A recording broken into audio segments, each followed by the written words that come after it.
जिसे वो एक छड़ी की मदद से गोल्फ की तरह खेलने लगता है। तभी वहाँ उसकी वाइफ बोनी आती है और उससे कहती है कि वो पानी लाने के लिए जाने वाला था, पर वो यहाँ टाइम पास करने में लगा हुआ है। वहाँ उस जंगल की क्वीन हाथी उनके पास आती है और कहती है कि इस साल उनकी नदियों में पानी नहीं आया है, जबकि हर साल तो इस समय तक नदियों में पानी आ जाता था, पर पता नहीं इस साल क्या हुआ। यहाँ से सीन शिफ्ट होती है और हम चार्ल्स नाम के एक चिकन को देखते हैं, जिसे कुछ ही देर में उसका शेफ डिनर में बदलने वाला होता है, पर वो किसी तरह से अपने आप को छुड़ाकर वहाँ से भाग जाता है। वो उसके शिप से बाहर कूदकर एक छोटे से बोट में आ जाता है, जहाँ उसे और भी कुछ एनिमल्स उस बोट पे मिलते हैं। उन सारे एनिमल्स को इंसानों की वजह से अपने घर को छोड़कर भागना पड़ा था। वो एक ऐसे जगह की तलाश में जा रहे होते हैं जहाँ अभी तक इंसान ना पहुँचे हों। उनमें से एक बूढ़ा टर्टल होता है जो उन्हें बताता है कि माइग्रेटरी बर्ड से उन्हें पता चला है कि यहाँ से कुछ दूर सेवेना नाम का एक जगह है जहाँ अभी तक इंसानों के कदम नहीं पड़े हैं। चार्ल्स उन सबसे कहता है कि वो उन सबको उस जगह तक ले जाने में उनकी मदद करेगा। इधर सेवेना की क्वीन सबसे कह रही होती है कि उनके पास खाने का स्टॉक्स भी खत्म हो रहा है और पानी के छोटे छोटे तालाब भी लगभग सूख चुके हैं, और अगर ऐसे ही हालात रहे तो उन्हें सरवाइव करना मुश्किल हो जाएगा। चार्ल्स और उसकी टीम भी सेवेना की खोज करते हुए उसके बहुत करीब पहुंच चुके थे। बिली पानी की तलाश में आगे बढ़ रहा था। उसे अपनी फैमिली के लिए पानी लेकर जाना था। वहीं कुछ दूर पे बफेलो और राइनो का ग्रुप आपस में पहले पानी पीने के लिए लड़ रहे होते हैं। उनकी तरफ ध्यान ना देते हुए बिली सीधा वहाँ के तालाब से अपने बोतल में पानी भरने लगता है। जब उस पर राइनो और बफेलो की नज़र पड़ती है तो वो गुस्से से उसे घूरते हैं। इधर बिली का बेटा जूनियर अपने दोस्तों के सामने अपने डैड की बहुत तारीफ कर रहा था। तभी वो सब देखते हैं कि बिली पानी को लेकर भागता हुआ आ रहा है और उसके पीछे बफेलो का एक ग्रुप पड़ा हुआ है। जूनियर खुश हो जाता है कि उसके डैड इतने मुसीबतों का सामना करते हुए भी उसके लिए पानी लेकर आ रहे हैं, पर उन बफेलो की वजह से बिली का सारा पानी बह जाता है। जूनियर के दोस्त उसका मजाक उड़ाने लगते हैं। वो बहुत उदास हो जाता है। उसे मनाने के लिए बिली उसके पास जाता है, पर वो बहुत गुस्से में होता है और वो बिली से कह देता है कि आज से वो उसका डैड नहीं है। बिली दुखी होकर वहाँ से चला जाता है। बोनी जूनियर से कहती है कि उसे अपने डैड से ऐसी बातें नहीं करनी चाहिए थी, पर वो कहता है कि उसे किसी से बात नहीं करनी, उसे अकेला छोड़ दे। बिली अपने दोस्त सोक्राटिस के पास जाता है और कहता है कि उसे उसके साथ पानी की तलाश में जाना होगा, क्योंकि उसकी फैमिली को पानी की ज़रूरत है और उसे अपने बेटे जूनियर को भी दिखाना है कि वो एक लूज़र नहीं है। सोक्राटिस उससे कहता है कि वो कहीं नहीं जाने वाला है क्योंकि वो यहाँ बहुत खुश है। बिली अकेले ही जाने लगता है। सोक्राटिस उससे बताता है कि जब तुम रिवर बेड को फॉलो करते हुए आगे बढ़ोगे तब तुम्हें वैली ऑफ डेथ को पार करना होगा। ये सुनकर बिली बहुत डर जाता है। वो उससे पूछता है कि ये वैली ऑफ डेथ क्या है। सोक्राटिस उससे कहता है कि बहुत साल पहले वो उस वैली में गया था। वहाँ बहुत ही खतरनाक जानवर रहता है जो वहाँ आने वाले को जिंदा नहीं छोड़ता। वो कहता है कि उसे अपनी जान की परवाह है, इसलिए वो उसके साथ नहीं आ सकता। कुछ देर बाद सोक्राटिस देखता है कि बिली अकेला ही चला गया है। बिली अपनी तलाश में आगे बढ़ने लगता है और कुछ देर बाद वो वैली के गेट के पास पहुंच जाता है।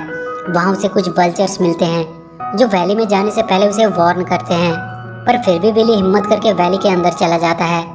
वो जगह उसे बहुत ही डरावना लग रहा होता है।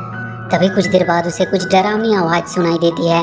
वो पीछे देखता है तो खुश हो जाता है क्योंकि सोक्राटिस था वहाँ पे। उसका डर भी अब बहुत कम हो जाता है। वो लोग जल्दी से भागकर उस वैली को पार करने लगते हैं, पर कुछ देर बाद ही बिली को वहाँ एक बड़ा सा काला तेंदुआ दिखाई देता है जो उसकी तरफ बढ़ रहा होता है। पर अचानक से वो देखता है कि तेंदुआ डर से भागने लगा है। वो कुछ समझ नहीं पाता है। तभी वो अपने पीछे देखता है, वहाँ बड़ा सा एक पोलर बियर था जिसकी डर की वजह से वो तेंदुआ भागा था। सोक्राटिस भी वहाँ आ जाता है। वो लोग वहाँ चार्ल्स से और उसकी बाकी टीम से मिलते हैं। रात को वो सब वहीं आराम करते हैं। वहाँ सोक्राटिस बिली को बताता है कि कई साल पहले वो अपने भाई के साथ इस वैली में आया था, पर अचानक से किसी ने उसके भाई को मार दिया। उसने उस दिन वहाँ एक अलग क्रिएचर को देखा जिसे इंसान कहते हैं। सुबह चार्ल्स सबको उठाता है। वो बियर उनसे कहता है कि अब वो और कहीं नहीं जा सकता क्योंकि वो बहुत ज़्यादा थक चुका है। चार्ल्स अपने दो एनिमल टॉबी और स्माइली को बिली के साथ पानी ढूंढने के लिए भेजता है और वो उन दोनों टर्टल के साथ बियर के साथ ही रहेगा। वो चारों वहाँ से आगे बढ़ जाते हैं और बहुत जल्द वो उस वैली के अंत तक पहुँच जाते हैं। उन सबको वहाँ एक बड़ा सा डैम दिखाई देता है। उसी डैम की वजह से उनकी नदियों का पानी रुका हुआ था। वो सब छुपते हुए डैम के ऊपर जाते हैं। वहाँ वो देखते हैं कि नदी का सारा पानी यहाँ पे किसी ने कैद करके रखा हुआ है। वहीं डैम के पास एक ईडन पैराडाइज नाम का होटल था जहाँ आज बहुत से देश के लोग क्लाइमेट चेंज की मीटिंग अटेंड करने के लिए आने वाले थे। उस होटल का मालिक वहाँ आए हुए डेलीगेट्स को अपने होटल में अपना पालतू मंकी टोटो से उनका वेलकम कराता है। इधर एक वाटर बोट के सहारे वो चारों एनिमल होटल तक पहुँच जाते हैं। वो सब होटल के अंदर जाकर मस्ती करने लगते हैं। बिली और सोक्रेटिस वहाँ के कॉन्फ्रेंस रूम में पहुँच जाता है, जिसे देखकर वहाँ के सारे लोग बहुत डर जाते हैं। वो तुरंत होटल के ऑनर को कॉल करते हैं। ऑनर वहाँ का हंटर को आवाज़ देता है। हंटर अपनी बंदूक लेकर वहाँ आता है और बिली को शूट करने लगता है। बिली उससे बचने के लिए वहाँ के पूल में गिर जाता है, पर वो हंटर वहाँ का इजेक्शन बटन दबा देता है, जिससे बिली डैम के पाइप से होते हुए बाहर गिर जाता है। पर वहाँ उसे टोटो बचा लेता है। टोटो उन सभी एनिमल को हंटर से बचाने के लिए उस होटल के एक रूम में उन्हें छुपा देता है, पर वो सारे मिलकर उस होटल के कमरे को पूरी तरह से बर्बाद कर देते हैं। टोटो उन्हें समझाने आता है कि ऐसा करने से वो अपनी जान को खतरे में डाल रहे हैं। बिली उससे कहता है कि वो लोग यहाँ छुपे नहीं रह सकते, क्योंकि उन्हें उनकी फैमिली के लिए पानी लेके जाना है।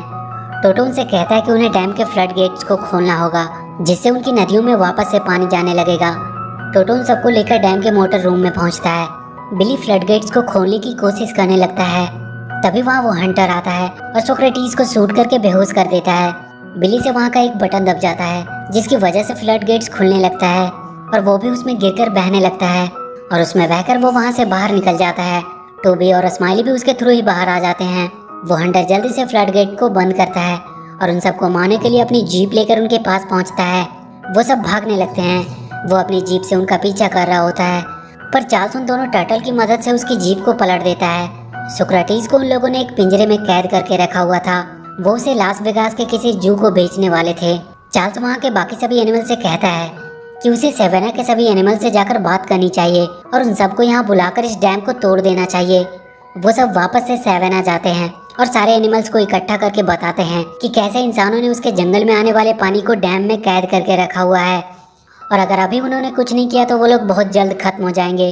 और अगले दिन हम बहुत से जानवरों के झुंड को डैम की तरफ बढ़ते हुए देखते हैं, पर उनके साथ बफेलो और राइनो का ग्रुप नहीं था, क्योंकि वो उनका साथ देने से मना कर देते हैं। वो सारे एनिमल डैम के करीब पहुंच चुके थे। तभी वो हंटर एक प्लेन में बैठकर वहां आता है। वो उन पर एक मिसाइल दागने वाला होता है, पर तभी वो देखता है कि उसके पीछे टोटो है। वो उसे मारने लगता है और गलती से बटन दबने की वजह से वो मिसाइल वहाँ के डैम के पाइप के अंदर चली जाती है, पर वो फटती नहीं है। टोटो किसी तरह उस प्लेन को लैंड करवाता है। उस होटल के मालिक का बेटा माया सोक्रेटिस को उसके पिंजरे से आज़ाद कर देता है, और इधर चार्ल्स अपने एनिमल्स को डैम पे अटैक करने को कहता है। सब अपनी पूरी ताकत के साथ डैम को तोड़ने की कोशिश करने लगते हैं। तभी वो देखते हैं कि बफेलो और राइनो की टीम उनकी मदद के लिए आई है। वो सारे उस डैम को तोड़ने लगते हैं। डैम अब थोड़ा सा हिलने लगा था, पर इतना काफ़ी नहीं था। तभी बिली को वहाँ एक हाइना पोप दिखाई देता है। वो तुरंत एक लकड़ी के डंडे से उसे गोल्फ की तरह ही शॉट मारता है, और वो सीधा जाकर के डैम के होल में उस मिसाइल को लगती है और वो फट जाती है। डैम अब टूटने लगता है। उसमें से पानी की फुहारें आने लगती है और फाइनली पूरा डैम टूट जाता है। सारे जानवर उसमें बहकर जंगल की तरफ जाने लगते हैं।